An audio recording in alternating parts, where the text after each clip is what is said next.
tí mo bá mọ̀ pé àtàkì lẹ́fún wọn ni máa tọ́nu máa tẹ̀lé wọn wòrí ọ̀pọ̀ tí wò níjọ náà wàláhì Al-Qur'ani Ọlọ́run lélẹ́yìí gbàgbé bó ṣe ṣẹlẹ̀ sùmọ́ràn ti lè mú mi nì ntọ́ tẹ́ wa lọ́rùn tó dàbí wàhálà òsì ẹ̀yà wèrè ni anybody wá ń wá bí òkú yín Malam Yusuf ẹ tóbi pẹ̀lú owó ara ayé júrú etí ń ṣẹlẹ̀ lẹ́yìn bàbá yìí lọ ìtẹ̀ tí wọ́n ń kọ ikú ìṣẹ̀tẹ̀ gidi o ẹ jẹ́ sọ direct fún yín.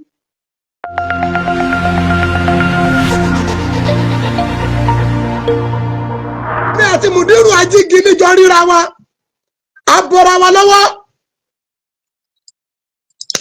kò sí muskilat orí ọwọ́ tá a sì jọ wà ń bẹ̀ ṣé bá jọ dúró lórí àtúnṣe ni ojú títa yóò fi wo nǹkan yàtọ̀ sí tí Kẹ́hìndé yóò fi wo nǹkan. Malam mo fẹ́ kẹ́ ẹ chẹ́ẹ̀kì àwọn tí wọ́n dúró pẹ̀lú yín èrò àtàníyàn tẹ́ ẹ ní pẹ̀lú àwọn àlejò tẹ́ ń gbà lẹ́yìn ikú bàbá yín àwọn sọpọ́tàsì yín wọ́n ti fi ń tẹ epo sí aṣọ àlẹ́ ikú ọ̀láyé bàbá wa Sheikh Muhammadu Jamiu Adépọ̀jù bàbá yìí dẹ̀ lu ayé wọn dáadáa wàláì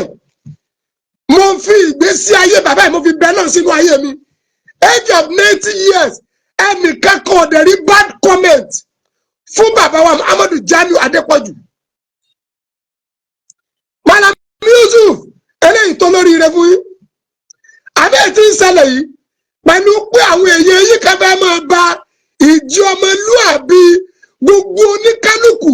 tí wọ́n fi ẹ̀mí wọn tọrẹ nítorí yín. Malam Yusuf tó bá kan ikú máa bá ẹ kú nítorí èèyàn ròde o tó bá kan ikú máa bá lámọrí kú lónìí torí èèyàn gọ̀kadà o Malam Yusuf Adépọ̀jù lẹ́yìn ikú bàbá ẹ̀ ní bọ́ra rẹ̀ aṣọ ọmọlúàbí táwọn èèyàn yìí ń fọ aya látara gbogbo ẹni tó fi ẹ̀mí tiẹ̀ sílẹ̀ tọ́bẹ̀ wọ́n máa bá yín ṣèdárò bàbá yín sọ lórí burúkú làwọn eléyìí ni sọ́wọ́ yín ni kọ́kọ́rọ́ àlìjẹ́nnà wà ní àbí kọ́kọ́rọ́ náà bàbá wa ṣe Ahmad Labibu ìjọba ọjọ́ Monday àwa kú ní àtẹ̀kọ́ láti Èkó ní bàbá wa ìjọba ti gbéra wọ́n wà ní program jọ Saturday wọ́n tún wà lẹ́kọ̀ọ́ jọ Sunday wọ́n dẹ̀ gbéra láti Èkó wọ́n ń bọ̀ nílòbù Malam Yusuf bàbá wa ìjọba wá sí ìlòbù ṣàmì pé bàbá ń kábàámọ̀ ìpàwọ̀ sí wa kí alhamdulillah tó wàláì tàláì súnmọ́bì láìláìláìláìláwà Al-Qur'ani rẹ̀ ọ̀rọ̀ Ọlọ́run tó bá jẹ́ pé èmi wà ní ìlòbù tí mi ti kú ò tí àwọn èèyàn yìí fi tí wọ́n fi bá máa tẹ ìjọmọlúàbí ọ̀gá wa ṣé Ahmadu Labibu ìjọba tí mo bá wà bẹ́ẹ̀ ni mo fi ọba tó lẹ̀mí mi búra á lura wa túká kú bẹ́ẹ̀ yẹn ni a máa nira wa tó ọlọ́pàá wà kú anybody bẹ́ẹ̀ yẹn ni. lọ́jọ́ ọmọdé yẹn tó bá jẹ́ pé kì í ṣe pé wà ti kú onílòbù táwọn àfáwọn ṣe Ahmadu Labibu bá ní níbẹ̀ yẹn táwọn èyí ni wọ́n béèrè rọ́bì fúnni square lọ́wọ́ wọn kí ló kẹ̀gbẹ́ sí ayé ẹnìkan nípa tẹnìkan gẹ̀. Your life is for you, my life is for me. Bàbá jẹ́ Ahmadu Labibu ìjọba wọn wá síbi ṣètúrà bàbá yìí Malam Yusuf ẹ tóbi lọ́wọ́ ara ayé ẹ tóbi gẹ̀ anybody dẹ̀ ní interest dáadáa sí ẹni tí ń bọ̀ látẹ̀kọ́ tí ń lọ lọ́rùn tó tún wá kọ́ gba ìlú wa nítorí ìfẹ́ Ọlọ́run tó ní sí tó dẹ̀ wá dẹ́rọ bàbá wa ọjọ́ Monday yìí èmi ní prógámù tí mò ń lọ gbowó ń bẹ mo ní prógámù tí mò ń lọ tí mo fẹ́ lọ gba owó níbẹ̀ mo pàtì ní torí mo rí mẹ́sẹ́ẹ̀jì lálẹ́ pé bàbá wa Muhammadu Jamiu kú láyé àwọn ẹni irin náà láàmì máa fi ṣe á máa fi tọrọ àti bọ̀tán dáadáa fúnra wa torí gbogbo attack tí fún anybody nítorí pé wọ́n wá kí fún ìkú láyé bàbá yín tó bá di ọjọ́ gbèǹde wọ́n máa lọ kéèsì yẹn papọ̀ mọ́ ìkú láyé bàbá yín o àǹfààní yín o ẹ̀dẹ̀ gbàgbọ́ yé mọ̀dàmọ̀ pé yìí jẹ́ 8 embarrassment. àwọn ìdọ̀tí àti wọ̀sí táwọn olórí burúkú kan fi kan bàbá wa ṣe Ahmed Labeeb ìjọba wọn ò tó bẹ́ẹ̀ torí pé wọ́n wá kí ni ló fa àwọn fún embarrassment yẹn ló fa àwọn ìdọ̀tí yẹn ló fa ọ̀pọ̀lọpọ̀ tí ò nítumọ̀ tí ságìrì sí yẹn lára ó tún wá di òru àná mo wá rí pé ìyá wa Ummul Khair Alhaja Kafila Kaulan Sayyidul Mu'minat gbogbo tí jésù láti lè mú mi nì ìrẹwọlé Ìkirè local government wọ́n wá sọ́dọ̀ yín ìyá wa Alhaja Kafila Kaulan Ummul Mu'minat gbogbo tí jẹ́ Ọ̀yọ́ state wọ́n wá sọ́dọ̀ yín àwọn tí oníyàwó mẹ́ta náà tún perform kó tó di para rẹ̀ balẹ̀ ṣé ìsìlámù náà lélẹ́yìí ṣé ìsìlámù náà làwọn èèyàn yìí ni wọ́n ń ṣe yìí ẹgbọ́n náà bẹ́yìn bá tiẹ̀ kú láyé tó kú bá kú kí ni tí sẹ̀rí aṣọ ẹ̀pọ̀ yẹn ká máa ṣe lẹ́yìn òkú kí ni tí sẹ̀rí aṣọ ẹ̀yà lùsùn náà sẹ́yìn tẹ̀ dẹ́wò lẹ́yìn ikú bàbá Muhammadu Jamiu Adépọ̀jù bàbá àlùbáríkà ṣé ti sẹ̀rí àkọ́wánu ṣé ti súnà kọ́wánu attack anybody ọ̀rọ̀ anybody dẹ̀ fi ń ba ìjọmọlúwàbí anybody jẹ́ ṣé ń tún ẹ̀yìn bàbá Muhammadu Jamiu Adépọ̀jù ṣe ni abẹ́ ń bẹ̀yìn bàbá yìí jẹ́ ọlọ́mọ abẹ̀yìn tí náà jẹ́ gbogbo yìí ẹ̀yìn tẹ́ bá ronú àti ba ẹ̀yìn bàbá yìí jẹ́ pẹ̀lú akitiyan bàbá yìí nínú Islam age of 90 years tí bàbá yóò dẹ̀ ṣe kankan mẹ́ lẹ́yìn kẹ́límà la ilaha illallah tí bàbá yóò dẹ̀ ṣàṣọ́lẹ̀ burú tó ẹ pé àṣọ́lẹ̀ rẹ ni bàbá wa yìí sọ ẹ̀dẹ̀ ń fi kú láyé bàbá Sheikh Muhammadu Jamiu Adépọ̀jù ẹ̀dẹ̀ fi ń ba ìjọmọlúwàbí ara yòókù jẹ́ sọ lórí burúkú nìyí ni.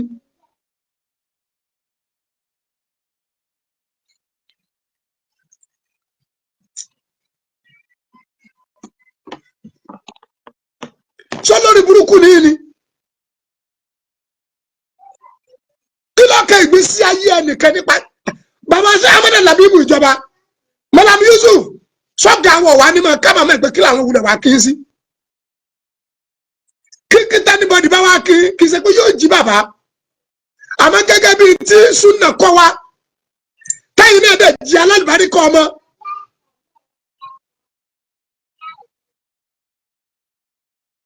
ẹjẹ alálùbáríkà ọmọ kò sókù ńlá ọmọ ńlá níbẹ̀ gbogbo ọ̀pọ̀lọpọ̀ àwọn tí wọ́n wá sí Ìlóbù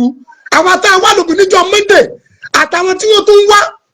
torí tí ló kálukú fi wà ẹlòmí ọmọ bàbá ẹlòmí ọ̀rí pàfọ́mẹ́ǹtì wọn but Malam Yusuf ẹ tóbi nígbà yìí oníkálukú látara àgbèsè yín nínú Islam látara ìwà àtẹríba yín látara àtẹ́dísí yín pẹ̀lú èèyàn látara àtẹ́fí máa ń báwọn èèyàn sọ̀rọ̀ èyí táwọn èèyàn yín dẹ́wò lẹ́yìn ikú bàbá yìí sọ́bà ìlànà ṣẹ̀ríà mú sọ́bà ìlànà súnà mú.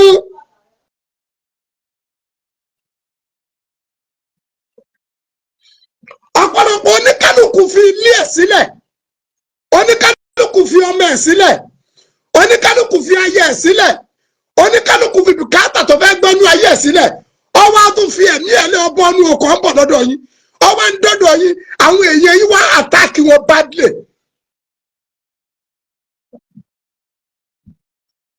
àbáde ní àtẹ́rìjù àǹtakùn rọ̀fí kàkàwùmọ̀ láwùn sáàdùn wà á ń tàbí gẹ́rì sáàdì.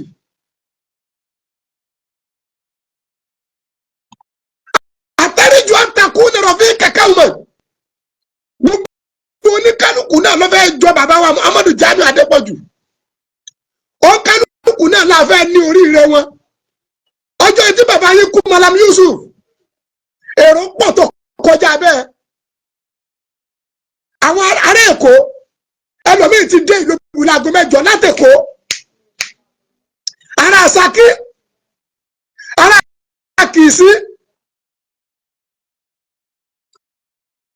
gbogbo oníkálukú wa lójú ara wọn sọ́dọ̀ yín ikú láyé bàbá yín ẹ̀dẹ̀ lajúlẹ̀ Malam Yusuf ẹ̀dẹ̀ lajúlẹ̀ táwọn olórí burúkú kan tí wọ́n fi ikú láyé bàbá yín wọ́n dẹ̀ ń depo sí aṣọ àlà àwọn èèyàn ẹ̀ sì lè bóde kẹ́ ẹ̀ wọ́ọ̀dù anybody.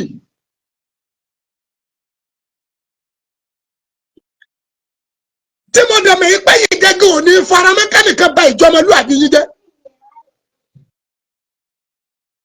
Wallahi Malam Yusuf mo mọ̀ pé ẹni faramẹ́kánìkan bá ìjọmọlúwàbí yín jẹ́. Bàbá wa ṣe Ahmed Labubu ìjọba ọ̀gá wa wọ́n wá sí lóbu èmi gẹ́ rìgírẹ́tì pé kí lọ̀gá wá sí torí bí ó ṣe gbéra látẹ̀kọ́ àwọn jẹ́ mo wà wú ẹ̀ bẹ́ẹ̀ ti bẹ́lò ìyá àlùbáríkà even èmi tún lọ dúró dè wọ́n ní abẹ́rẹ́ tí mo fẹ́ pàdé àfáà mi ká tó wọnú Òṣogbo àti ọ̀nà tí wọ́n gbà wọ́n ti kọjá ibi táwa ti dúró wọ́n lọ lóbu tí mo bá mọ̀ pé àtáàkì lẹ́fún wọn ni máa tọ́nu máa tẹ̀lé wọn wòrí ọ̀pọ̀ tí wò níjọ náà wallahi Al-Qur'ani Ọlọ́run lélẹ́yìí gbàgbé bó ṣe ṣẹlẹ̀ Sùmọ́ràtì lè mú mi nì ntọ́ tẹ́wa lọ́rùn tó dàbí wàhálà òsì àbí ẹ̀yà wèrè ni mẹ́nìbọ̀dì bá wọlé ṣé ẹ̀jọ̀ wọ ni mẹ́nìbọ̀dì bá wà ní jẹ́nẹ̀ ṣáájọ́ máa wọ ni.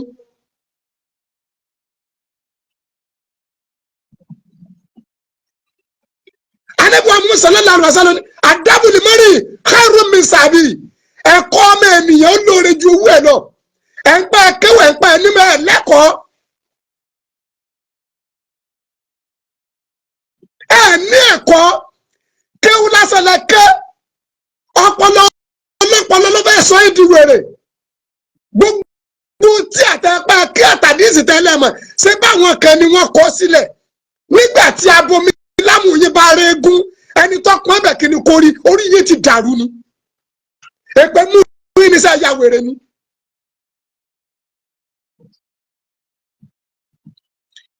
bàbá jẹ́ amadi ìjọba wọn wá bẹ̀yẹ ẹ padà ń kọ́ bọ̀ ọlọ́fun ẹ ń kọ́ bọ̀ ọ̀gá wa ẹ ń kọ́ bọ̀ ọlọ́fun ẹ ń kọ́ bọ̀ ọlọ́fun àtàtà fi kọ́ bọ̀ ọlọ́fun yẹn tẹ́ ẹ fi ń ba ìjọmọlúwàbí wọn jẹ́ táwọn olórí burúkú kan fi wá dúró láfṣẹ́ wọ́n wá pínrọ́ kiri torí pé wọ́n wá sí lòbù ṣé gbogbo tí wọ́n ń ṣeun bí wọ́n ṣe àtàkì ọ̀gá wa ṣe Ahmed Labubu ìjọba Malam Yusuf wọ́n ń kọ́ ládàá rẹ̀ náà sórí ìkú láyé baba Muhammadu Jamiu ẹ jẹ́ ń sọ fún yín o ẹnìyàn Iran fàkọ́ Iran wọ́n kọ́ Kùránì lọ́dẹ̀jì oyé wa pé iná náà lùlù yìí ni máa tẹ̀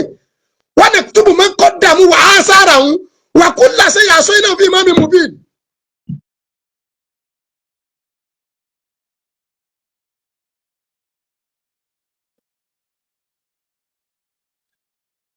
Prince mo gbọ́dọ̀ yín wallahi mo gbọ́ yín. Bàbá jẹ́ Ahmed Labubu ìjọba ìfẹ́ tí wọ́n ní sí wọ́n dọ́dọ̀ yín wọ́n túra palẹ̀ ni Sùmọ́rà ìtura kalẹ̀ sọ́dún yẹn Sùmọ́ràtì lè mú mi nì a máa múra tó gún ọba ṣẹlẹ̀ ni. Ẹgbẹ́ báwọn bàbá wa ti kọ́ lórí ní iṣẹ́ kéwú ogun lọ́jẹ̀ mọ́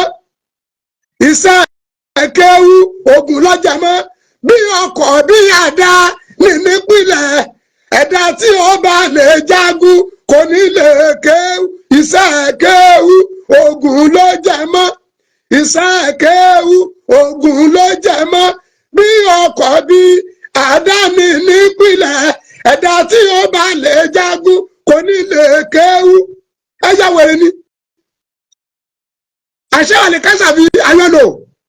àbúrò ní sẹ́yìn gbogbo anybody wá ń wá bí òkú yín Malam Yusuf ẹ tóbi pẹ̀lú owó ara ayé júrú etí ń ṣẹlẹ̀ lẹ́yìn bàbá yín lọ ìtẹ̀ tí wọ́n ń kọ ikú ìṣẹ̀tẹ̀ gidi o ẹ jẹ́ sọ direct fún yín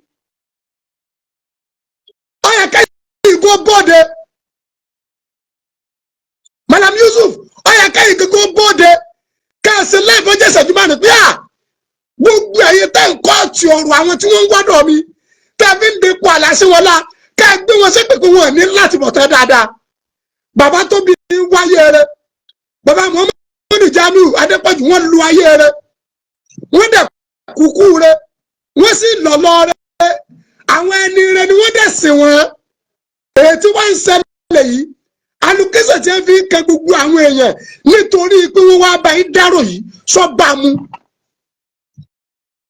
ìyàwó alájà Kàfílà Kaula ìyàwó alájà Kàfílà Kaula alájà náà tó wá bẹ̀yẹn oníyàwó mẹ́ta ọmọ bọ́ọ̀rù mi bí gòmájú olómi yẹn òun náà ní ẹ̀rọ má alájà Kaula ó àtàkì wọn lórí ọ̀rọ̀ tí ó ṣe gbọ́ létí kí irú oníyàwó ọmọ mẹ́ta mẹ́ta pé òun kéwù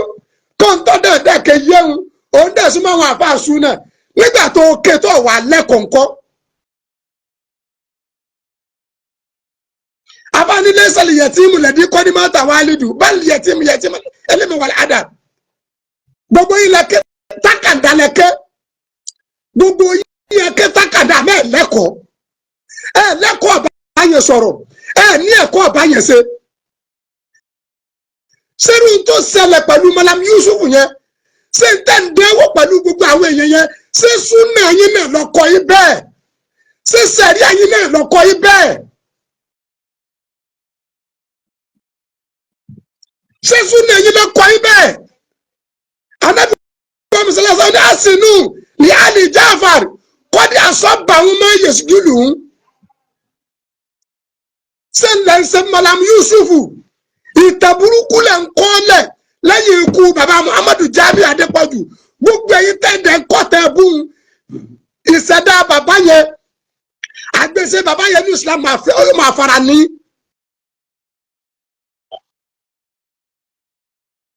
ó máa fara ní alájà Kàfílà Kaula wà bẹ̀ yẹn níbi àtáàkì oníyàwó mẹ́ta ọmọ tó ṣe bẹ̀rẹ̀ gbèsè ayé kí ló ti bọ́ sọnù lọ́wọ́ ẹ̀. sẹ́yìn